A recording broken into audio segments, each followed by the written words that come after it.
പത്തരമാറ്റിൽ ഇനി വരാനായിട്ട് പോകുന്ന നമ്മൾ പ്രേക്ഷകരെല്ലാവരും തന്നെ കാത്തിരിക്കുന്ന ഒരു അടിപൊളി എപ്പിസോഡിന്റെ റിവ്യൂ ആണ് കേട്ടോ പറയുന്നത്. അങ്ങനെ അനികയും അവന്തികയുമായിട്ടുള്ള വിവാഹ നിശ്ചയത്തിന്റെ കാര്യം വീണ്ടും മുത്തശ്ശൻ അനിയോട് പറയുന്നുണ്ട്. അനിക്കാണെങ്കിൽ അതിനൊട്ടും തന്നെ താല്പര്യവുമില്ലായിരുന്നു. മുത്തശ്ശന്റെ വാക്കുകൾ ധിക്കരിക്കാനാവാതെ തല കുനിച്ചും മുമ്പിൽ നിൽക്കുമ്പോഴും അനിയുടെ മനസ്സിൽ വല്ലാത്ത വിഷമവും വേദനയും ഉണ്ടായിരുന്നു. മുത്തശ്ശൻ ഒരു കടുത്ത തീരുമാനം എടുത്തു കഴിഞ്ഞു. അവന്തികയുമൊത്തുള്ള നിന്റെ വിവാഹം ഞാൻ നിശ്ചയിച്ച രീതിയിൽ തന്നെ നടക്കും. ആ തീരുമാനത്തിൽ ഇനി ഒരു മാറ്റവുമില്ല. ഞാൻ പറയുന്നത് അങ്ങ് നീ അനുസരിച്ചാൽ മാത്രം മതി എന്നൊക്കെ പറയുന്നുണ്ട് ട്ടോ മുത്തശ്ശൻ. എന്ത് ചെയ്യണമെന്നറിയാതെ നിസ്സഹായ അവസ്ഥയിൽ വല്ലാത്തൊരു മാനസികാവസ്ഥയിൽ നിൽക്കുകയാണ് ട്ടോ അനി. ശേഷം അനി മുത്തശ്ശനോട് പറയുന്നുണ്ട്, മുത്തശ്ശ, എനിക്ക് ഈ വിവാഹത്തിനോട് താല്പര്യമില്ല.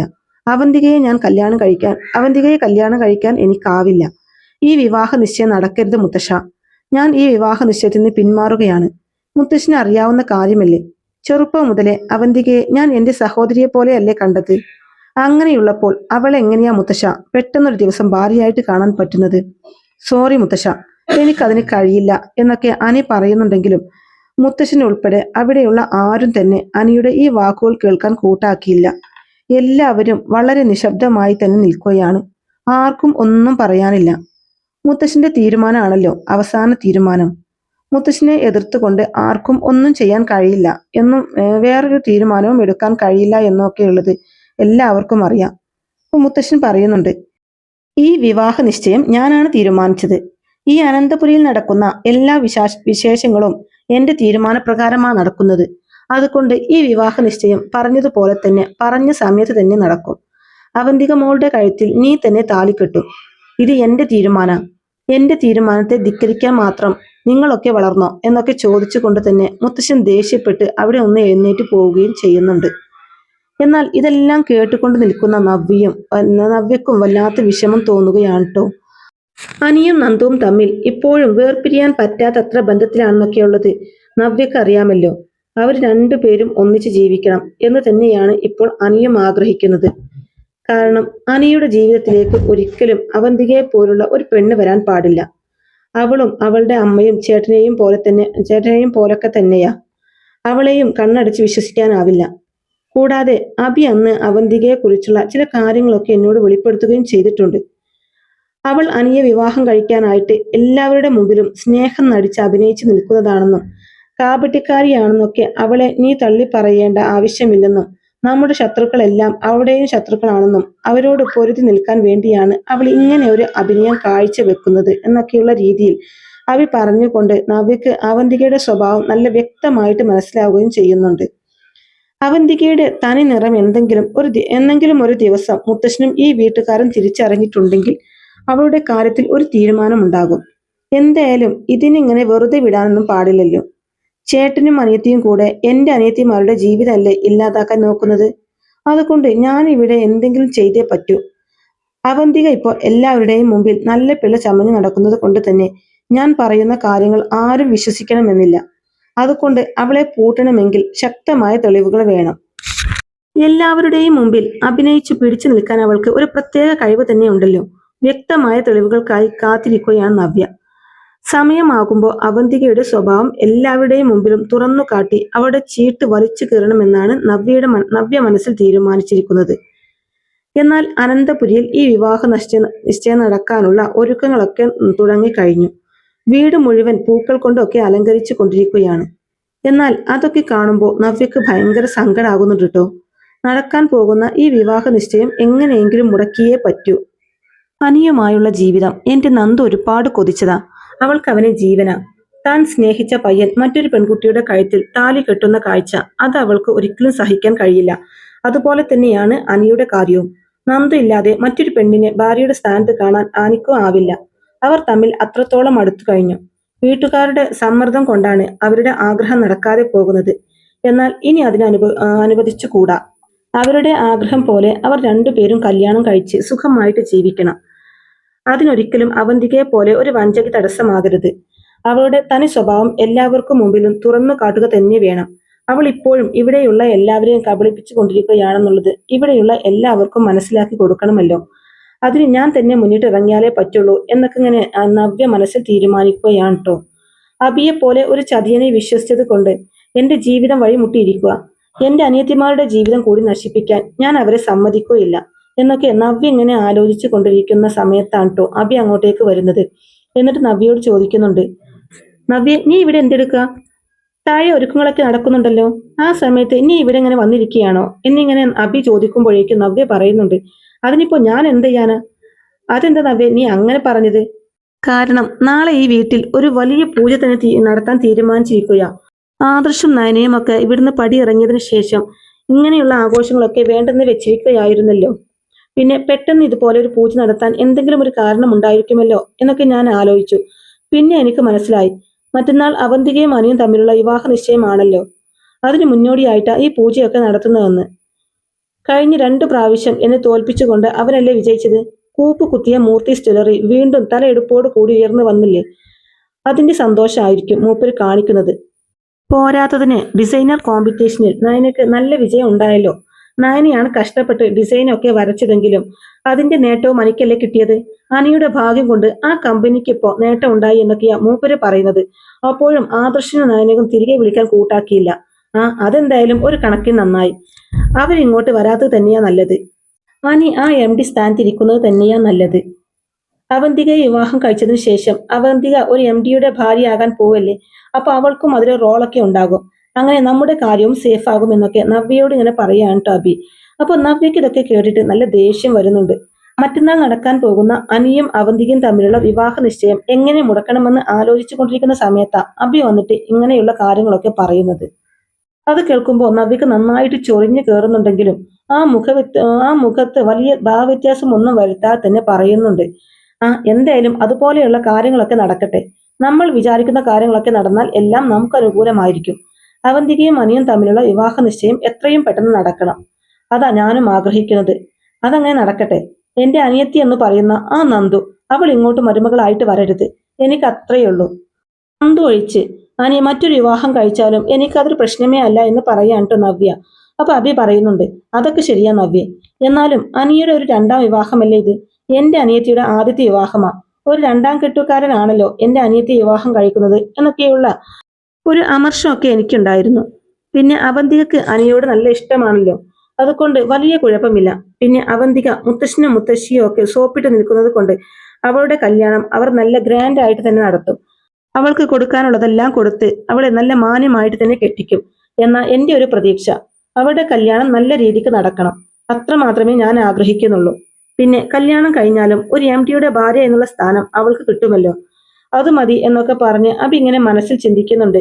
എങ്കിലല്ലേ ഞങ്ങളുടെ പ്ലാൻ പോലെ എല്ലാ കാര്യങ്ങളും നടക്കുകയുള്ളൂ. അവന്തികയുടെ കഴുത്തിൽ അനി താലി കെട്ടിക്കഴിഞ്ഞാൽ പിന്നെ കൈപ്പിടിയിൽ ഒതുങ്ങും ഈ മൂർത്തീസ് ജ്വല്ലറിയും അനന്തപുരി തറവാടും. ഈ കിളവിന്റെ എല്ലാ സ്വത്ത് സമ്പാദ്യങ്ങളും എല്ലാം ഞങ്ങളുടെ കയ്യിൽ തന്നെ വന്നു ചേരും. ആ ഒരു ദിവസത്തിന് വേണ്ടിയാടി ഞാൻ കാത്തിരിക്കുന്നത്. അന്ന് നീയും എന്റെ ജീവിതത്തിൽ ഉണ്ടാവില്ല. എന്നിട്ട് നിന്നെ ഞാൻ എന്റെ ജീവിതത്തിൽ നിന്ന് മാറ്റും എന്നൊക്കെ ഇങ്ങനെ നമ്മുടെ അഭി മനസ്സിൽ വിചാരിച്ചു കൊണ്ടിരിക്കുകയാണ് കേട്ടോ. നവ്യം ആകെ ദേഷ്യത്തിൽ ഇങ്ങനെ കടിച്ചു പിടിച്ചു നിൽക്കുകയാണ് കേട്ടോ. കാരണം അഭിയുടെയും അവന്തികയുടെയും ഒക്കെ കള്ളത്തരങ്ങൾ ഏകദേശം നവ്യക്കിപ്പോൾ മനസ്സിലായി കഴിഞ്ഞു. അവന്തിക എന്തുകൊണ്ടാണ് അനിയെ തന്നെ വിവാഹം കഴിക്കണം എന്ന് പറഞ്ഞ് അവന്റെ പിന്നാലെ നടക്കുന്നത് എന്നുള്ളത് ഇപ്പോൾ നമ്മുടെ നവ്യക്ക് നന്നായിട്ട് ബോധ്യമായിട്ടുണ്ട്. അനന്തപുരി തറവാടും ഈ സ്വത്തുക്കളും മൂർത്തീസ് ജ്വല്ലറിയും എല്ലാം കണ്ടിട്ടാണ് അനിയെ വിവാഹം കഴിക്കാൻ ഇവൾ ഇത്രയും തിടുക്കം കൂട്ടുന്നതും. അവനോടല്ല, അവന്റെ സ്ഥാനത്തോടും അവന്റെ സ്വത്തുക്കളോടും മാത്രമാണ് അവൾക്ക് താല്പര്യം. അല്ലാതെ അനിയോട് ഒരിറ്റു പോലും സ്നേഹമുള്ളതായിട്ട് എനിക്ക് തോന്നുന്നില്ല. നവ്യ ചോദിക്കുന്നുണ്ട്, അല്ല അബി, നീ എന്താ ഈ ആലോചിക്കുന്നത് എന്നിങ്ങനെ ചോദിക്കുമ്പോഴേക്കും അഭി പറയാ, അതല്ല നവ്യ, ഞാൻ ഓർക്കുകയായിരുന്നു അയർലൻഡിലെ പഠനം കഴിഞ്ഞ് അവൾ തിരികെ വന്നപ്പോൾ നമ്മുടെ ശത്രുക്കളെ പോലെയല്ലേ കണ്ടത്. നമ്മുടെ ശത്രുക്കളോട് അവൾ ഇച്ചിരി അടുപ്പം കാണിക്കുകയും അതെന്തായാലും ഇപ്പൊ നന്നായില്ലേ. നമ്മളെക്കാളൊക്കെ ബുദ്ധിയുള്ളവളാ അവള്. അതുകൊണ്ടല്ലേ അവൾ ഇങ്ങനെ ഒരു നീക്കം നടത്തിയത്. ആദ്യമൊക്കെ നമുക്ക് പോലും അതൊന്നും മനസ്സിലാക്കാൻ സാധിച്ചില്ല. അത്രക്ക് നന്നായിട്ടല്ലേ അവൾ അഭിനയിച്ചു കൊണ്ടിരിക്കുന്നത്. നമ്മളെ നിരന്തരം കുറ്റപ്പെടുത്തുകയും ചതിക്കുകയും ആക്ഷേപിക്കുകയും ഒക്കെ ചെയ്തവർക്ക് അവന്തിക തന്നെയാ തിരിച്ചടി കൊടുക്കാൻ പോകുന്നത്. എന്തായാലും ഈ വിവാഹം നല്ല ഭംഗിയായിട്ട് തന്നെ നടക്കണം. അതിനുവേണ്ടി നമ്മളെ കൊണ്ട് ചെയ്യാൻ പറ്റുന്ന സഹായങ്ങളൊക്കെ നമ്മുടെ ഭാഗത്ത് നിന്ന് ഉണ്ടാകണം എന്നൊക്കെ പറഞ്ഞിട്ട് തന്നെ അഭി അവിടുന്ന് പോവാണ് കേട്ടോ. അഭി അവിടുന്ന് പോകുന്നത് ദേഷ്യത്തോടെ തന്നെ നവ്യ നോക്കി നിൽക്കുകയാണ്. എന്നിട്ട് നവ്യ മനസ്സിൽ വിചാരിക്കുന്നുണ്ട്, നിന്റെയും നിന്റെ പെങ്ങളുടെയും ഒക്കെ മനസ്സിലെ വിചാരം ഒരിക്കലും നടക്കാൻ പോകുന്നില്ലടാ. നീയും അവളും ഒക്കെ ചേർന്ന് നടത്തുന്ന ഈ നാടകം അത് ഞാൻ തന്നെ പൊളിച്ചെടുക്കും. നിങ്ങളുടെ മനസ്സിലുള്ള കാര്യങ്ങൾ എന്തായാലും നടക്കാൻ പോകുന്നില്ല. അതിനെനിക്ക് ജീവനുള്ളിടത്തോളം കാലം ഞാൻ ഒരിക്കലും സമ്മതിക്കില്ല എന്നും മനസ്സിൽ വിചാരിച്ചുകൊണ്ട് നിൽക്കുകയാണ് നമ്മുടെ നവ്യ. അങ്ങനെ വീട് മുഴുവൻ സന്തോഷത്തോടെ പൂമാലകൾ കൊണ്ട് അലങ്കരിക്കുന്ന സമയത്തും മുറിക്കുള്ളിൽ ആകെ സമനില തെറ്റിയ അവസ്ഥയിൽ ഇരിക്കുകയാണ് ടോനി. ഇത്രയൊക്കെ പറഞ്ഞിട്ടും ഇത്രയൊക്കെ ചെയ്തിട്ടും തന്റെ മനസ്സിലുള്ള സങ്കടം മാത്രം ആരും ഗൗനിക്കുന്നില്ലല്ലോ. എല്ലാവരും അവരുടെ അഭിമാനവും അന്തസ്സും ഉയർത്തിപ്പിടിക്കാൻ വേണ്ടി തന്റെ ജീവിതം തന്നെ കരുവാക്കുകയാണല്ലോ എന്നൊക്കെ അനി ഇങ്ങനെ ആലോചിച്ചു പോവാണ് കേട്ടോ. നാളത്തെ പൂജ കഴിഞ്ഞാൽ മറ്റന്നാൾ അവന്തികയുമായുള്ള വിവാഹ നിശ്ചയം മുത്തശ്ശൻ അത് തീരുമാനിച്ചു കഴിഞ്ഞു. മുത്തശ്ശന്റെ തീരുമാനത്തെ എതിർക്കാൻ കഴിയില്ലല്ലോ. പിന്നെന്തു ചെയ്യും? ആരും എനിക്ക് വേണ്ടി ഒരക്ഷരം പോലും സംസാരിക്കുന്നുമില്ല. എനിക്കാണെങ്കിൽ ഈ മുറിക്കുള്ളിൽ ഇരുന്നിട്ട് ശ്വാസം മുട്ടുന്ന പോലെയൊക്കെ തോന്നുന്നു. നന്ദുവിനെ ഒന്ന് കാണാനോ അവളോട് ഒന്ന് രണ്ടു വാക്ക് സംസാരിക്കാനോ പോലും കഴിയുന്നില്ല. ഈ വിവാഹ നിശ്ചയം എങ്ങനെയെങ്കിലും മുടക്കിയേ പറ്റൂ. ബാക്കിയുള്ളവരുടെ സന്തോഷത്തിന് വേണ്ടി എന്റെ ജീവിതം എന്തിനാ ഞാൻ നശിപ്പിക്കുന്നേ? മറ്റുള്ളവർക്ക് ഹോമിക്കാൻ വേണ്ടി എന്തിനാ ഇങ്ങനെ ഒരു ജീവിതം തന്നെ എന്നൊക്കെ ഇങ്ങനെ ആലോചിച്ചു കൊണ്ടിരിക്കുന്ന സമയത്താണ് കേട്ടോ അങ്ങോട്ടേക്ക് നമ്മുടെ അവന്തിക കയറി വരുന്നത്. ഡോർ തുറന്ന് അങ്ങോട്ടേക്ക് കയറി വരുന്ന അവന്തികയെ കാണുമ്പോഴേക്കും അനിക്ക് ആകെ പിടിപെടുകയാണ് കേട്ടോ. അവന്തികയെ കാണുന്നത് പോലെ ഇപ്പോൾ വെറുപ്പും ദേഷ്യവുമാണ് അനിക്ക്. അനിയേട്ടാന്ന് വിളിച്ചുകൊണ്ട് അവൾ അകത്തോട്ട് കയറി വരുമ്പോഴേക്കും ദേഷ്യപ്പെട്ടുകൊണ്ട് തന്നെ അനി ചോദിക്കുന്നുണ്ട്, എന്തിനാ ഇപ്പൊ നീ ഇങ്ങോട്ടേക്ക് വന്നത്? എന്റെ റൂമിലേക്ക് നീ എന്തിനാ കയറി വന്നെന്നാ ഞാൻ ചോദിച്ച് എന്നിങ്ങനെ ദേഷ്യപ്പെട്ട് തന്നെ ചോദിക്കുകയാണ്. അവന്തികക്ക് ആകെ സങ്കടം വരുന്നുണ്ട് കേട്ടോ. അവന്തിക തിരിച്ചു ചോദിക്കുന്നുണ്ട്, എന്താ അനിയേട്ടാ ഇത്? എന്തിനാ എന്നോട് ദേഷ്യപ്പെടുന്നത്? ഞാൻ അനിയേട്ടനെ ഒന്ന് കാണാൻ വേണ്ടി വന്നതല്ലേ. എന്തിനാ അനിയേട്ടൻ എന്നെ എപ്പോഴും ഇങ്ങനെ ഒഴിവാക്കി സംസാരിക്കുന്നത്? മറ്റന്നാൾ നമ്മുടെ വിവാഹ നിശ്ചയമാ. നാളെ ഈ വീട്ടിൽ വലിയൊരു പൂജ നടക്കുന്നുണ്ട്. അതിനുശേഷം മറ്റന്നാൾ നമ്മുടെ വിവാഹ നിശ്ചയവും. പിന്നെ അനിയേട്ടൻ എന്തിനാ എന്നോട് ഇങ്ങനെ ദേഷ്യപ്പെടുന്നത്? അനിയേട്ടൻ എന്റെ കഴുത്തിൽ താലി കെട്ടാൻ പോവാ. ഞാൻ അനിയേട്ടന്റെ ഭാര്യയാകാൻ പോകുന്ന പെണ്ണ. ദേ താഴെ അതിന്റെ ഒരുക്കങ്ങളൊക്കെ നടന്നുകൊണ്ടിരിക്കുക. വീട് മുഴുവൻ പൂക്കൾ കൊണ്ട് അലങ്കരിച്ചു കൊണ്ടിരിക്കുക. എല്ലാവരും നല്ല സന്തോഷത്തിലാ. ആ സമയത്ത് അനിയേട്ടൻ ഇങ്ങനെ ദേഷ്യപ്പെട്ട് മുറിക്കുള്ളിൽ ഇങ്ങനെ അടച്ചിരിക്കുന്നത് എന്നിങ്ങനെ പറയുമ്പോഴേക്കും അനിക്കത് കേട്ടിട്ട് നല്ല ദേഷ്യമാണ് കേട്ടോ വരുന്നത്. അതിന് ഞാൻ എന്ത് വേണം? എന്നോട് ചോദിച്ചിട്ടാണോ അവർ ഈ അലങ്കാരങ്ങളൊക്കെ നടത്തുന്നത്? അല്ല, പൂമാല കെട്ടി വീട് മൊത്തം അലങ്കരിക്കണമെന്ന് ഞാൻ പറഞ്ഞോ? ഈ വിവാഹ നിശ്ചയം പോലും എന്റെ സമ്മതത്തോടെയല്ല നടത്തുന്നത്. പിന്നെ നീ എന്തിനാണ് ഇതൊക്കെ എന്നോട് വന്ന് പറയുന്നത് എന്നിങ്ങനെ ദേഷ്യപ്പെട്ടുകൊണ്ട് തന്നെ തിരിച്ച് അങ്ങോട്ടേക്ക് ചോദിക്കുകയാണ് കേട്ടോ. അപ്പൊ അവന്തിക പറയുന്നുണ്ട്, അനിയേട്ട ഇത് മുത്തശ്ശൻ എടുത്ത തീരുമാനമല്ലേ? മുത്തശ്ശൻ തന്നെയല്ലേ ഈ എൻഗേജ്മെന്റ് മുമ്പിൽ നിന്ന് നടത്തുന്നത്? എന്റെ മാത്രമല്ലല്ലോ, അനിയേട്ടനും കൂടി എൻഗേജ്മെന്റ് അല്ലേ ഇത്? അപ്പൊ അനിയേട്ടനും കൂടി സഹകരിച്ചല്ലേ പറ്റുള്ളൂ. എന്തിനാ അനിയേട്ടൻ എപ്പോഴും എന്നോട് ഇങ്ങനെ ദേഷ്യം കാണിക്കുന്നത്? ഇനി 1-2 ദിവസം കൂടി മാത്രമേ ഉള്ളൂ അനിയേട്ട വിവാഹ നിശ്ചയം നടത്താൻ. ആ സമയത്തും അനിയേട്ടൻ എന്നോട് ഇങ്ങനെ ദേഷ്യം കാണിക്കുന്നത് വലിയ കഷ്ടാണ് കേട്ടോ എന്നൊക്കെ ഇങ്ങനെ പറയാൻ കേട്ടോ അവന്തിക. അപ്പോഴേക്കും അനി പറയുന്നുണ്ട്, അല്ല ഇപ്പൊ ആരാ നിന്നെ ഇങ്ങോട്ടേക്ക് ക്ഷണിച്ചത്? എനിക്ക് ഇച്ചിരി മനസമാധാനത്തോടു കൂടെ ഇവിടെ ഇരിക്കണം. ഒന്ന് ഇറങ്ങിപ്പോവോ എന്നിങ്ങനെ ചോദിക്കുമ്പോഴേക്കും അവന്തിക പറയുന്നുണ്ട്, ഞാൻ കല്യാണം കഴിക്കാൻ പോകുന്ന പുരുഷന്റെ റൂമിലാ ഞാൻ നിൽക്കുന്നത്. ഞാൻ ആരുടെയും സ്വസ്ഥത കളഞ്ഞിട്ടില്ലല്ലോ. എനിക്ക് അനിയേട്ടനെ ഒന്ന് കാണണമെന്ന് തോന്നി. അനിയേട്ടനോട് കുറച്ച് കാര്യങ്ങൾ സംസാരിക്കണമെന്ന് തോന്നി. അതുകൊണ്ടാ ഞാൻ ഇങ്ങോട്ടേക്ക് വന്നേ എന്നിങ്ങനെ അവന്തിക പറയുമ്പോഴേക്കും അനി പറയുന്നുണ്ട്, അല്ല നീ എന്തിനിങ്ങനെ എന്നെ ശല്യം ചെയ്തുകൊണ്ടിരിക്കുന്നേ? എനിക്ക് നിന്നെ കാണുന്നതോ നിന്നോട് സംസാരിക്കുന്നതോ ഇഷ്ടമല്ല. അത് നിനക്കറിയാമല്ലോ. പിന്നെയും പിന്നെയും നീ എന്തിനാ എന്നെ ഇങ്ങനെ ടോർച്ചർ ചെയ്തുകൊണ്ടിരിക്കുന്നത്? അല്ലെങ്കിൽ തന്നെ എന്റെ സമനില ആകെ തെറ്റിയിരിക്കുകയാ. എനിക്ക് നിന്നോട് സംസാരിക്കുന്നത് പോയിട്ട് നീ പറയുന്നതൊന്നും കേൾക്കാൻ കൂടി താല്പര്യമില്ല. ദയവ് ചെയ്ത് എന്റെ റൂമിൽ നിന്നൊന്ന് ഇറങ്ങിപ്പോണം. അവന്തിക ഇങ്ങനെ വിഷമത്തോടെ നോക്കി നിൽക്കുമ്പോഴേക്കും അനി പറയുന്നുണ്ട്, നിന്നെ വിവാഹം കഴിക്കാൻ എനിക്ക് താല്പര്യമില്ലെന്ന് ഞാൻ നിന്നോടും അതുപോലെ മുത്തശ്ശനോടും ഒക്കെ തുറന്ന് പറഞ്ഞതല്ലേ. അപ്പോഴേക്കും നിനക്ക് ഈ വിവാഹത്തിന് താല്പര്യമില്ല എന്ന് പറഞ്ഞ് ഒഴിഞ്ഞു മാറായിരുന്നല്ലോ. എന്നിട്ട് നീ എന്താണ് ചെയ്തേ? ഗസ്റ്റ് ഹൗസിൽ പോയി ആദർശേട്ടനെയും നയനേടത്തെയും കണ്ട് അവരോട് കാര്യങ്ങൾ സംസാരിച്ചു. മുത്തശ്ശനും മുത്തശ്ശിയും കയ്യിലെടുത്തു കഴിഞ്ഞു. എല്ലാവരും ഇപ്പോ നിനക്ക് സപ്പോർട്ടായിട്ടല്ലേ ഇവിടെ ഉള്ളത്. പിന്നെ എന്റെ അമ്മയുടെ കാര്യം പറയണ്ടല്ലോ. അമ്മയ്ക്ക് ഇപ്പോ നിന്നെ ഭയങ്കര ഇഷ്ടാ. നിന്നെ എന്റെ തലയിൽ കെട്ടി വെച്ചിട്ടേ അമ്മ ഇരിക്കത്തുള്ളൂന്ന മട്ടില ഇപ്പൊ നടക്കുന്നത്. എല്ലാം നിനക്ക് അനുകൂലമായിട്ടാ. അതുകൊണ്ട് നിനക്കിപ്പോ ഒരു പ്രശ്നവുമില്ല എന്നുള്ളത് എനിക്കറിയാം. പിന്നെ നീ എന്നെ എന്തിനാ ഇങ്ങനെ ടോർച്ചർ ചെയ്യാൻ വരുന്നത്? എനിക്ക് നിന്നെ കാണുന്നതേ ഇഷ്ടമല്ല. എന്റെ മുമ്പിൽ ഇനിയെങ്കിലും നീ വരരുത്. അങ്ങനെ നിനക്ക് വിവാഹം കഴിക്കാൻ മുട്ടിയിരിക്കുകയാണെങ്കിൽ എത്രയോ നല്ല പയ്യന്മാരെ ഞാൻ കൊണ്ടുവരാം എന്ന് പറഞ്ഞതല്ലേ. എന്നിട്ട് നീ എന്തിനാ ഇങ്ങനെ എന്നെ വട്ടുപിടിപ്പിക്കുന്നതെന്നാ എനിക്ക് മനസ്സിലാവാത്ത എന്നൊക്കെ ഇങ്ങനെ പറയുമ്പോഴേക്കും അവന്തിക ഉറച്ച ശബ്ദത്തോടെ തന്നെ പറയുന്നുണ്ട്, അതിന്റെ കാരണം ഞാൻ അനിയേട്ടനോട് പറഞ്ഞില്ലേ. ആ നവീൻ വക്കീൽ എന്നെ വേണ്ടെന്ന് പറഞ്ഞപ്പോൾ അയാളെക്കാളും കുറച്ചുകൂടെ ആയിട്ടുള്ള നല്ല സ്വഭാവമുള്ള ഒരു പയ്യനെ മാത്രമേ ഞാൻ നോക്കിയുള്ളൂ. അതിനേക്കാൾ നല്ലൊരു ബന്ധം കിട്ടണമെന്ന് ഞാൻ ആഗ്രഹിച്ചു. അത് തെറ്റാണോ? അത് തെറ്റാണെന്ന് ഞാൻ ആരും പറഞ്ഞില്ല. എനിക്ക് അനിയേട്ടനോട് ഇങ്ങനെ ഒരു സ്നേഹമുണ്ടെന്ന് അറിഞ്ഞപ്പോൾ എല്ലാവരും എന്നെ സപ്പോർട്ട് ചെയ്യുകയാണ് ചെയ്തത്. അത് തെറ്റായിട്ട് അവർക്ക് തോന്നിയിരുന്നെങ്കിൽ അവരെന്നെ തിരുത്താൻ ശ്രമിക്കുമായിരുന്നല്ലോ എന്നിങ്ങനെ പറയുമ്പോഴേക്കും അതും കൂടെ കേട്ട് കഴിയുമ്പോഴേക്കും അനിക്ക് ആകെപ്പാടെ ദേഷ്യം വന്നിട്ട് അനി പറയുന്നുണ്ട്, എന്റെ പൊന്നു അവന്തിക്ക്, എന്നെ നീ ഒന്ന് വെറുതെ വിട്. എന്നെ വിവാഹം കഴിക്കണമെന്ന് പറഞ്ഞ് നീ എന്തിനാ എന്നെ ഇങ്ങനെ ദേഷ്യം പിടിപ്പിക്കുന്നത്? ഒന്നുമില്ലെങ്കിലും കുട്ടിക്കാലം മുതലേ നമ്മൾ ഒന്നിച്ച് കളിച്ചു വളർന്നവരല്ലേ. ഭാര്യ എന്ന സ്ഥാനത്ത് നിന്നെ കാണാൻ എനിക്കാവില്ല. നിന്നെ ഞാൻ എന്റെ പെങ്ങളെ പോലെ കണ്ടിട്ടുള്ളൂ. അത് നിനക്കെന്താ മനസ്സിലാവാത്തത്? ഇന്ന് വരെ അങ്ങനെ ഒരു ഉദ്ദേശത്തോടു കൂടി ഞാൻ നിന്നെ ഇതുവരെ കണ്ടിട്ടില്ല. ആദ്യം നീ അതൊന്ന് മനസ്സിലാക്ക് എന്നൊക്കെ അനി പറയുന്നുണ്ടെങ്കിലും അവന്തിക്ക് അതൊന്നും കേൾക്കാൻ കൂട്ടാക്കുന്നില്ല കേട്ടോ. ഇനിയിപ്പോ എല്ലാവരുടെയും നിർബന്ധപ്രകാരം ഇങ്ങനൊരു വിവാഹം നടന്നാൽ തന്നെയും നമുക്ക് സുഖമായിട്ട് ജീവിക്കാൻ കഴിയുമെന്ന് നിനക്ക് തോന്നുന്നുണ്ടോ? ഒരിക്കലുമില്ല. അതെന്താ അനിയേട്ട അങ്ങനെ പറഞ്ഞത്? എനിക്ക് അനിയേട്ടനെ എന്നെയും നന്നായിട്ട് അറിയാമല്ലോ. നമ്മൾ രണ്ടുപേരും നല്ലൊരു ജീവിതം നമുക്ക് ഉണ്ടാകുമെന്ന് തന്നെയാ എന്റെ മനസ്സ് പറയുന്നത്. ഈ തറവാട്ടിലുള്ള എല്ലാവരും ആഗ്രഹിക്കുകയും ചെയ്യുന്നത് അത് തന്നെയാ. അവന്തിക അവസാനം ദേഷ്യത്തോടെ പറയുന്നുണ്ട്, എനിക്കറിയാം അനിയേട്ടന്റെ മനസ്സിൽ ഇപ്പോഴും ആ നന്ദു അല്ലേ. അവളാ എല്ലാത്തിനും കാരണം. അവൾ അനിയേട്ടന്റെ മനസ്സിൽ ഉള്ളത് കൊണ്ടല്ലേ അനിയേട്ടൻ എന്നോട് ഇത്രയും അകൽച്ച കാണിക്കുന്നത്.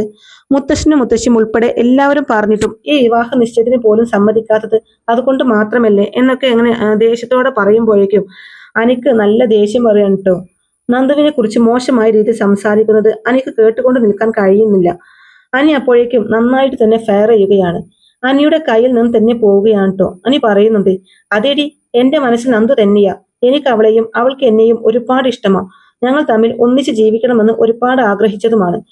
അപ്പോഴേക്കും തടസ്സമായിട്ട് നിന്നെ പോലെയുള്ള ഓരോ അവതാരങ്ങൾ വരും. ആദ്യം അനാമികയായിരുന്നു, ഇപ്പൊ നീ. ഓരോ മാരണവും എന്റെ തലയിൽ നിന്ന് ഒഴിഞ്ഞു പോയല്ലോ എന്നൊക്കെ ഓർത്ത് സമാധാനിച്ചിരിക്കുന്ന സമയത്താ ഇപ്പൊ നീ ഇങ്ങനെ വന്നു നിൽക്കുന്നത്.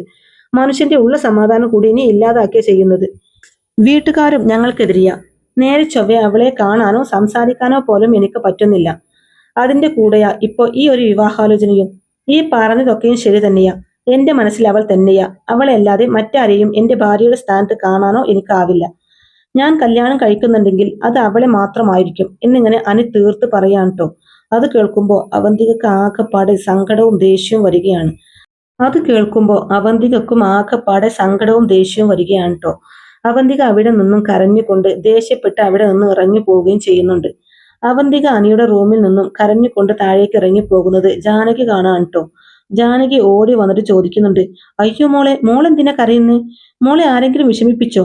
മോളുടെ മനസ്സ് വിഷമിപ്പിക്കുന്ന പോലെ ആരെങ്കിലും എന്തെങ്കിലും പറഞ്ഞോ എന്നൊക്കെ ഇങ്ങനെ ചോദിക്കുമ്പോഴേക്കും അനി പറഞ്ഞ കാര്യങ്ങളെല്ലാം തന്നെ അവൾ ജാനകിയോട് പറയുന്നുണ്ട്. നന്ദുവാണ് ഇപ്പോഴും അനിയേട്ടന്റെ മനസ്സിൽ എന്നും അവളെ അല്ലാതെ മറ്റാരെയും ഭാര്യയുടെ സ്ഥാനത്ത് കാണില്ലെന്നും ഒക്കെ അനിയേട്ടൻ പറഞ്ഞത് എന്നൊക്കെ പറയാൻ കേട്ടോ.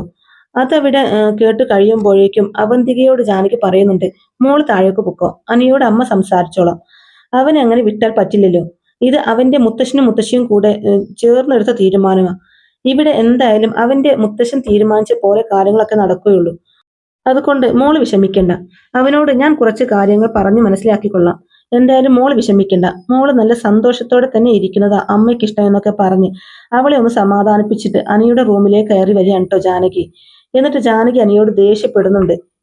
നീ എന്താടാ അവന്തിക മോളോട് പറഞ്ഞത്? ഇപ്പോഴും നിന്റെ മനസ്സിൽ ആ കരാട്ടക്കാരിയാണെന്നാണോ? അവളെ മനസ്സിൽ ഇട്ടുകൊണ്ടാണോടാ നീ അവന്തിക മോളുടെ കഴുത്തിൽ താലി കെട്ടാൻ പോകുന്നത് എന്നിങ്ങനെ ചോദിക്കുമ്പോഴേക്കും അനി അമ്മയോട്, ആര് പറഞ്ഞു ഞാൻ അവന്തികയുടെ കഴുത്തിൽ താലി കെട്ടാൻ പോവാണെന്ന്? ഒരിക്കലുമില്ല. അവന്തികയെ കാണുന്നത് പോലും എനിക്ക് പേറുപ്പാ. അങ്ങനെയുള്ളപ്പോൾ അവളുടെ കഴുത്തിൽ ഞാൻ എങ്ങനെ താലി കെട്ടാനാ? മുത്തശ്ശൻ ഓരോ കാര്യങ്ങൾ തീരുമാനിച്ചിട്ട് അതൊക്കെ നടത്തിക്കോണം എന്ന് പറയുന്നതല്ലേ. അവളുടെ സ്വഭാവം നിങ്ങൾക്ക് ശരിക്കും അറിയാത്തത് കൊണ്ടാ അമ്മേ നിങ്ങൾ അവളെ സപ്പോർട്ട് ചെയ്ത് സംസാരിക്കുന്നത്. പിന്നെ എന്റെ കാര്യം ഞാൻ പറഞ്ഞല്ലോ. അവളെ ഒരു പെങ്ങളെ പോലെയാ ഞാൻ കണ്ടിട്ടുള്ളൂ. ഒരിക്കലും ഒരു ഭാര്യയുടെ സ്ഥാനത്ത് കാണാൻ എനിക്കാവില്ല. അത് അന്ന് പറഞ്ഞ കാര്യം തന്നെയാ ഇപ്പോഴും ഞാൻ പറയുന്നത്. പിന്നെ എന്റെ അഭിപ്രായം ചോദിക്കാതെയും എന്റെ തീരുമാനങ്ങൾ അംഗീകരിക്കാതെയും ഒക്കെയാണ് ഇതുപോലെ ഒരു വിവാഹ നിശ്ചയമൊക്കെ നടത്തി ഫലമായിട്ട് എന്നെ കൊണ്ട് അവളുടെ കഴുത്തിൽ താലി കെട്ടിച്ച് അനാമിക എങ്ങനെയാണോ എന്റെ കൂടെ ജീവിച്ചത് അതേപോലെ അവന്തികയെ എന്റെ കൂടെ കാണുകയുള്ളൂ. അല്ലാതെ ഞങ്ങൾ തമ്മിൽ ഒരു കുടുംബ ജീവിതം ഒന്നും ഉണ്ടാകുമെന്ന് അമ്മ ഒരിക്കലും സ്വപ്നം കാണണ്ട എന്നൊക്കെ പറയാൻ കേട്ടോ. അപ്പോഴേക്കും ജാനകി പറയുന്നുണ്ട്, എടാ നീ ഇത് എന്ത് ഭാവിച്ചാ?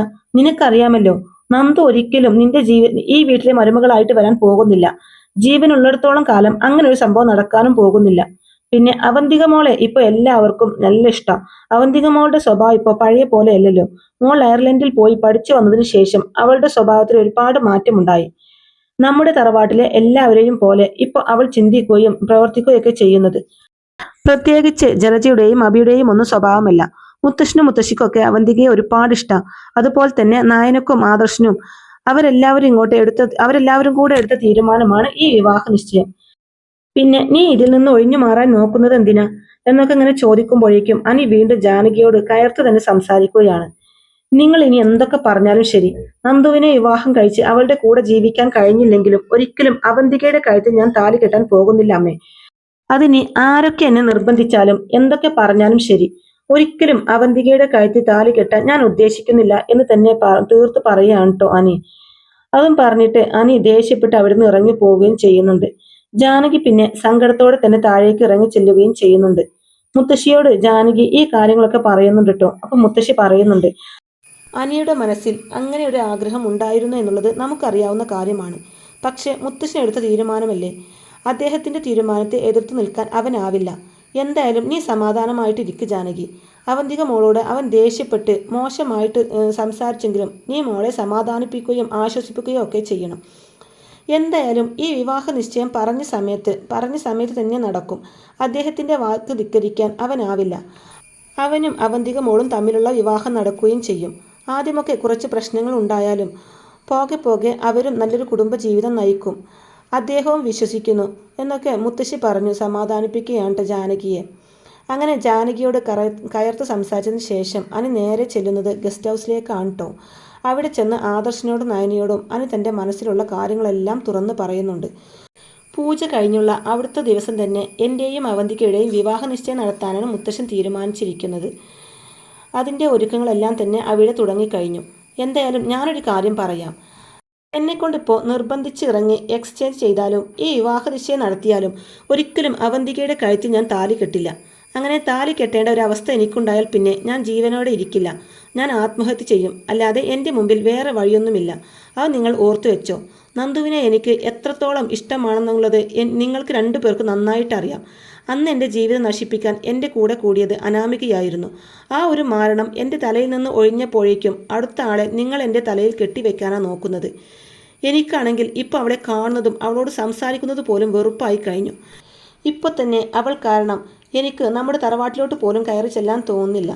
എൻ്റെ മാനസികാവസ്ഥയോ എൻ്റെ വിഷമമോ ഒന്നും ആരും നോക്കാറില്ല.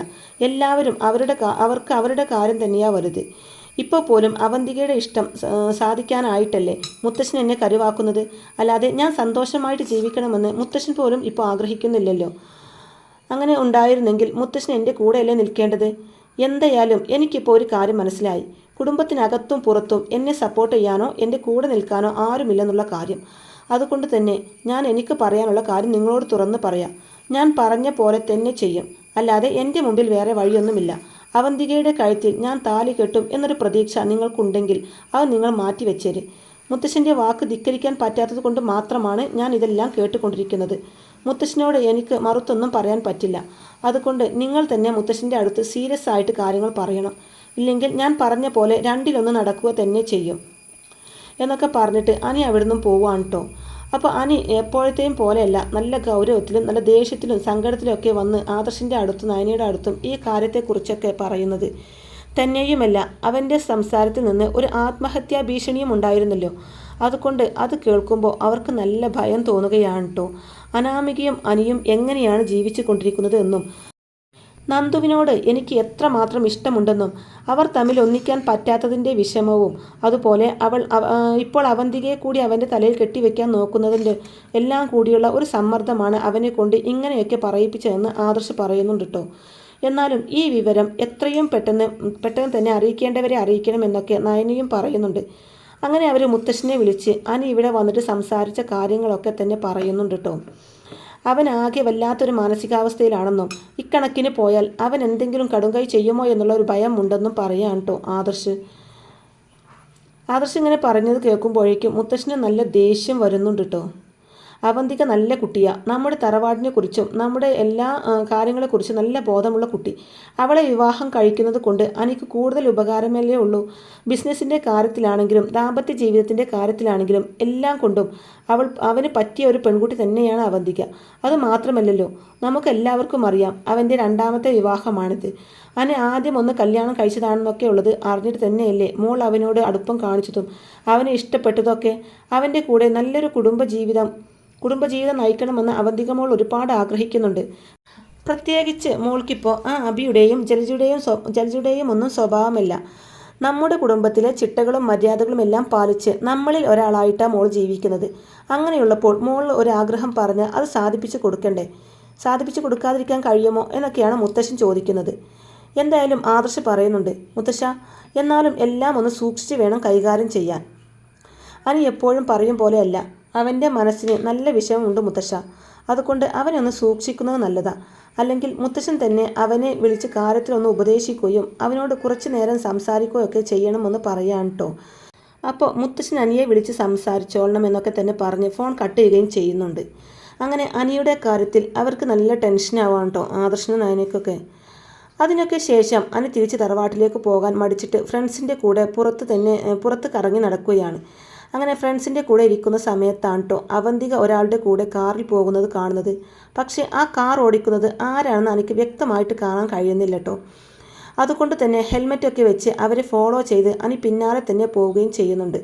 എന്നിട്ട് അവരധികം ആളൊന്നുമില്ലാത്ത ഒരു പാർക്കിൻ്റെ സൈഡിൽ വണ്ടി നിർത്തിയിട്ട് അവരിറങ്ങി നിന്ന് സംസാരിക്കുകയാണ് കേട്ടോ. അനി ആ കറക്റ്റ് സമയത്ത് അവരുടെ പിന്നാലെ തന്നെ പോയത് കൊണ്ട് അവരെ ഫോളോ ചെയ്ത് അവരുടെ അടുത്ത് എത്താനും എനിക്ക് കഴിഞ്ഞിരുന്നു. അവന്തിക ആരോടാണ് ഈ സംസാരിക്കുന്നതെന്ന് എനിക്ക് അത്ര പിടി കിട്ടുന്നൊന്നുമില്ല. എന്നാലും അനി അത് വീഡിയോ എടുക്കുന്നുണ്ട്.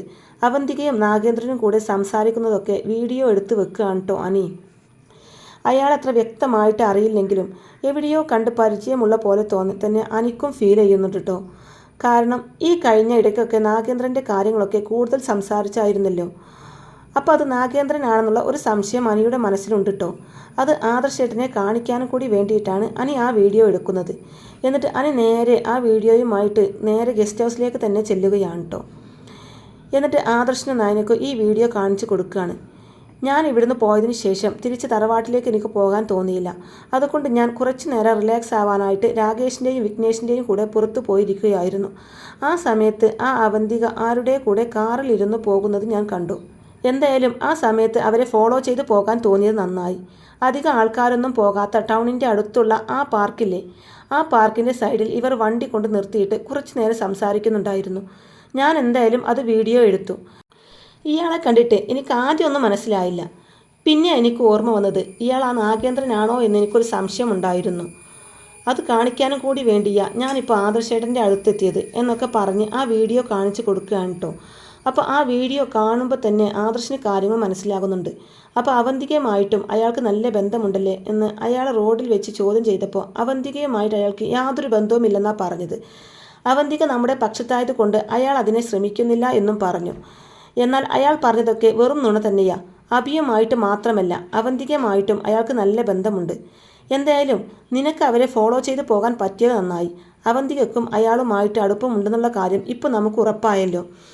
ഇനി ഇത് എത്രയും പെട്ടെന്ന് മുത്തശ്ശനെ വിളിച്ച് അറിയിക്കുകയും ചെയ്യണം.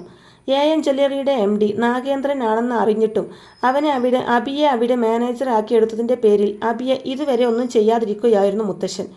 തക്കതായ തെളിവും ഒരവസരവും കൂടെ കിട്ടാൻ വേണ്ടിയിട്ടാണ് മുത്തശ്ശൻ കാത്തിരുന്നത്. എന്തായാലും ഇപ്പോൾ ഒരു കാര്യം വ്യക്തമായില്ലേ, അവന്തിക നമ്മളെ ചതിച്ചുകൊണ്ട് കഴുത്തറുക്കാനാണ് നോക്കിയത്. അല്ലെങ്കിൽ അവൾ എന്തിനാ അയാളുടെ കൂടെ കാറിൽ പോകുന്നതും അയാളുമായിട്ട് ഇത്രയും സംസാരിക്കുന്നതൊക്കെ. അബിയോടും അപ്പച്ചിയോടും നവ്യയോടും ഒക്കെ ശത്രുത ഉള്ള പോലെ അവളും അഭിനയിക്കുകയായിരുന്നു. എന്നിട്ട് നമ്മുടെ കൂടെ നിന്ന് നമ്മുടെ രഹസ്യങ്ങളൊക്കെ അവർക്ക് ചോർത്തിക്കൊടുക്കുകയും നമ്മളെ ചതിക്കാനും നമ്മളെ ചതിക്കാനാണ് അവൾ നോക്കിയത്. നായന പറയുന്നുണ്ട്, അതേ ആദർശേട്ടാ, എനിക്കും ഇപ്പോൾ അങ്ങനെയാണ് തോന്നുന്നത്. എന്നാലും അവന്തികയെ ഞാൻ ഒരിക്കലും ഇങ്ങനെ വിശ്വസിച്ചില്ല. അവൾ പുറത്തു പോയി പഠിച്ചു വന്നതിന് ശേഷം അവളുടെ സ്വഭാവത്തിൽ ഒരുപാട് മാറ്റങ്ങൾ ഉണ്ടായെന്നാണ് ഞാൻ വിചാരിച്ചത്. ഞാൻ മാത്രമല്ല, മുത്തശ്ശനും മുത്തശ്ശിയും അടക്കം തറവാട്ടിലെ എല്ലാവരും അങ്ങനെയാണ് വിചാരിച്ചത്. എന്നാൽ അവളുടെ മനസ്സിൽ ഇങ്ങനെ ഒരു തന്ത്രമുണ്ടെന്നുള്ളത് നമ്മൾ ഇപ്പോഴാണല്ലോ അറിയുന്നത്. എന്തായാലും ഇപ്പോഴെങ്കിലും ഇതറിഞ്ഞാൽ നന്നായി. എന്നിട്ടും അവൾ എന്തിനാ അനിയെ വിവാഹം കഴിക്കാൻ ഇത്ര താല്പര്യം കാണിക്കുന്നത് എന്നാൽ എനിക്കിപ്പോൾ മനസ്സിലാവാത്തത്. അപ്പോൾ അനി പറയുന്നുണ്ട്, എന്തായാലും ഇപ്പോൾ നിങ്ങൾക്ക് കാര്യങ്ങളൊക്കെ മനസ്സിലായില്ലേ? ഞാൻ എത്ര പ്രാവശ്യം നിങ്ങളോട് പറഞ്ഞതാ അവളുടെ സ്വഭാവം ശരിയല്ല എന്ന്. അവൾ എന്തോ മനസ്സിൽ കണ്ടിട്ട് തന്നെയാ എന്നോട് ഈ അടുപ്പം കാണിക്കുന്നത് എന്നൊക്കെ. അവൾ നല്ല ശൂത്രശാലിയാ. അവളുടെ അമ്മയുടെയും ചേട്ടൻ്റെയും ഒക്കെ സ്വഭാവം തന്നെയാ അവൾക്കും കിട്ടിയിരിക്കുന്നത്. ഇതിൻ്റെ പിന്നിലും എന്തെങ്കിലും ഒരു കുബുദ്ധി കാണും ആദർശേട്ടാ. അത് ഉറപ്പായ കാര്യം തന്നെയാ എന്നൊക്കെ അനി ഇങ്ങനെ പറയുകയാണ് കേട്ടോ. അപ്പോഴേക്കും ആദർശ് പറയുന്നുണ്ട്, അതെ, എനിക്കിപ്പോൾ അങ്ങനെ ഒരു സംശയം തോന്നുന്നുണ്ട്. നിന്നോട് അവൾക്ക് താല്പര്യമുണ്ടെന്ന് അവൾ നിന്നോട് പറഞ്ഞതിന് ശേഷം അവൾ നേരെ ഇങ്ങോട്ടേക്ക് വന്ന് ഞങ്ങളോട് കാര്യം പറഞ്ഞത്. അതിനുശേഷം മുത്തശ്ശനോടും മുത്തശ്ശിയോടും ഒക്കെ സംസാരിച്ച് അവരുടെ സമ്മതം കൂടി വാങ്ങുകയായിരുന്നു. എന്തായാലും ഇതിന് പിന്നിൽ അവൾ എന്തെങ്കിലും പ്ലാൻ ചെയ്തിട്ടുണ്ടെങ്കിൽ അതും നമ്മൾ കണ്ടുപിടിക്കുക തന്നെ ചെയ്യും. അങ്ങനെ ആദർശവും നയനിയും അനിയും കൂടെ തീരുമാനിക്കുകയാണ് കേട്ടോ. ശരിക്കും ഈ ഒരു തെളിവ് കിട്ടിയത് കൊണ്ട് തന്നെ അനിക്ക് നല്ല സമാധാനമാവാണ് കേട്ടോ. പിന്നെ എന്തായാലും അവന്തികയുടെ കാര്യം പറഞ്ഞ് ആരും എന്നെ ടോർച്ചർ ചെയ്യാൻ വരില്ലല്ലോ. അവളെ വിവാഹം കഴിക്കണമെന്ന് പറഞ്ഞ് ആരും എന്നെ നിർബന്ധിക്കാനും പോകുന്നില്ല. അവളും ആ നാഗേന്ദ്രനും തമ്മിൽ ഇപ്പോഴും ബന്ധമുണ്ടെന്നും അവരെന്തോ കാര്യമായിട്ട് പ്ലാൻ ചെയ്തിട്ടുണ്ടെന്നും എന്തൊക്കെയോ പദ്ധതികൾ ആസൂത്രണം ചെയ്തിട്ടുണ്ടെന്നും അതൊക്കെ പൊളിച്ചെടുക്കുന്നതോട് കൂടി തന്നെ അവൾ ആ തറവാട്ടിൽ നിന്ന് അടിച്ചു പുറത്തിറക്കാൻ കഴിയുമെന്നൊക്കെയാണ് കേട്ടോ നമ്മുടെ അനി ഇങ്ങനെ ഓർത്ത് സന്തോഷിച്ചിരിക്കുന്നത്. എന്തായാലും അത്രയും സമാധാനത്തോടെ തന്നെ അനി തിരിച്ച് തറവാട്ടിലേക്ക് ചെല്ലാണ് കേട്ടോ. അപ്പോൾ അവിടെ പൂജയും കാര്യങ്ങളൊക്കെ നന്നായിട്ട് തന്നെ നടക്കുകയും ചെയ്യുന്നുണ്ട് കേട്ടോ. അതിനുശേഷം ആദർശം നയനിയും കൂടെ തിരികെ അനന്തപുരി തറവാട്ടിലേക്ക് എത്തുകയാണ്. മുത്തശ്ശൻ പറഞ്ഞതുപോലെ തന്നെ നല്ലൊരു മുഹൂർത്തത്തിൽ അവരെ മുത്തശ്ശൻ അങ്ങോട്ടേക്ക് വിളിക്കുകയും ഇവർ സന്തോഷത്തോടെ അങ്ങോട്ടേക്ക് കയറി വരികയും ചെയ്യുന്നുണ്ട് കേട്ടോ. എന്നാൽ ആദർശം നയനിയും തിരിച്ച് അനന്തപുരി തറവാട്ടിലേക്ക് വരുന്നത് കാണുമ്പോഴേക്കും ജലജയും അഭിയും അവന്തികയൊക്കെ ആകെ ഷോക്കായി നിൽക്കുകയാണ്. മുത്തശ്ശൻ്റെ മനസ്സിൽ ഇങ്ങനെ ഒരു തീരുമാനം ഉണ്ടായിരുന്നു എന്നും മുത്തശ്ശൻ ഇവരെ ഇങ്ങോട്ടേക്ക് ക്ഷണിച്ചിരുന്നു എന്നൊക്കെയുള്ളത് ആ സമയത്താണ് കേട്ടോ ഇവരെ അറിയുന്നതും. എന്തായാലും ബാക്കി എല്ലാവർക്കും നല്ല സന്തോഷമാവുന്നുണ്ട് കേട്ടോ. എല്ലാവരും അവരെ രണ്ടുപേരെയും ഒരുപാട് സന്തോഷത്തോടെ തന്നെ സ്വീകരിക്കുകയും ആ പൂജയും കാര്യങ്ങളൊക്കെ നല്ല ഭംഗിയായിട്ട് തന്നെ നടക്കുകയും ചെയ്യുന്നുണ്ട്. അതിനുശേഷമാണ് നമ്മുടെ നയനയും ആദർശം മുത്തശ്ശനോട് ഈ കാര്യങ്ങളെക്കുറിച്ച് സംസാരിക്കുന്നതും അനി കൊണ്ടുവന്നു കൊടുത്ത ആ ഒരു വീഡിയോ മുത്തശ്ശനെ കാണിക്കുകയും ചെയ്യുന്നത്. അതും കൂടെ കാണുമ്പോഴേക്കും മുത്തശ്ശനും അവന്തികയെ നല്ല സംശയമാവുന്നുണ്ട് കേട്ടോ. അതിനുശേഷം അവന്തികയെ അവർ നന്നായിട്ട് വാച്ച് ചെയ്യുകയും ചെയ്യുന്നുണ്ട്. അങ്ങനെ അവന്തികയും നാഗേന്ദ്രനും തമ്മിൽ ഒരു കണക്ഷൻ ഉണ്ടെന്നും ഇവരെന്തൊക്കെയോ പദ്ധതികൾ ആസൂത്രണം ചെയ്തിട്ടുണ്ടെന്നും ഒക്കെയുള്ളത് അവർക്ക് മനസ്സിലാവുകയും ചെയ്യുന്നുണ്ട്. എന്തായാലും ഈ വിവാഹ നിശ്ചയം നടക്കുന്നതിന് മുമ്പായിട്ട് തന്നെ മുത്തശ്ശൻ അവന്തികയെ നന്നായിട്ടൊന്ന് കുടയുന്നുണ്ട്. ആ സമയത്ത് അവന്തികക്ക് സത്യങ്ങളെല്ലാം തന്നെ തുറന്നു പറയേണ്ടി വരികയും ചെയ്യുന്നുണ്ട്. അനിയെ വിവാഹം കഴിക്കാൻ പ്ലാൻ ചെയ്തതിൻ്റെ പിന്നിലെ കാര്യങ്ങളും അതുപോലെ അനന്തപുരി തറവാടും മൂർത്തി സ്റ്റെലറിയും ഒക്കെ കൈക്കലാക്കാൻ വേണ്ടിയിട്ടാണ് ഈ ഒരു വിവാഹത്തിൻ്റെ പ്ലാനിങ് ഒക്കെ ആയിട്ട് അവർ കൂടെ കൂടിയത് എന്നൊക്കെയുള്ള കാര്യങ്ങളെല്ലാം തന്നെ അവന്തികക്ക് തുറന്നു പറയേണ്ടി വരികയാണ് കേട്ടോ. അങ്ങനെ അവന്തികയുടെ മനസ്സിലെ കള്ളത്തരങ്ങളെല്ലാം കൈയോടെ തന്നെ പിടികൂടുകയാണ് മുത്തശ്ശൻ. അത് കഴിഞ്ഞ് അവന്തികയോടും അഭിയോടും തറവാട്ടിൽ നിന്ന് തന്നെ പുറത്തു പോകാൻ ആവശ്യപ്പെടുകയാണ് മുത്തശ്ശൻ. നിങ്ങൾ ഇത്ര നാളും നിങ്ങളുടെ അച്ഛനെ സഹായിച്ചു കൊണ്ടല്ലേ ഇരുന്നത്, ഇനി ആ സഹായമൊക്കെ നിങ്ങളുടെ അച്ഛൻ്റെ അടുത്ത് ചെന്നിട്ട് മതിയെന്നും പറഞ്ഞുകൊണ്ട് മുത്തശ്ശൻ അവരെ ആ തറവാട്ടിൽ നിന്ന് തന്നെ പുറത്താക്കുകയാണ്. അപ്പോൾ ഇങ്ങനെയൊക്കെയുള്ള നല്ല അടിപൊളി നല്ല ത്രില്ലിംഗ് ആയിട്ടുള്ള എപ്പിസോഡുകളൊക്കെയാണ് കേട്ടോ ഇനി പത്തരമാറ്റ് സീരിയലിൽ വരാനിരിക്കുന്നത്. അപ്പോൾ ഈ റിവ്യൂ ഇഷ്ടമായിട്ടുണ്ടെന്നുണ്ടെങ്കിൽ വീഡിയോ ലൈക്ക് ചെയ്യാനും ഹൈപ്പ് ചെയ്യാനും അതുപോലെ തന്നെ ചാനൽ സബ്സ്ക്രൈബ് ചെയ്യാതെയാണ് കാണുന്നതെങ്കിൽ പ്ലീസ് ഒന്ന് സബ്സ്ക്രൈബ് ചെയ്തും സപ്പോർട്ട് ചെയ്യണേ ഫ്രണ്ട്സ്. താങ്ക്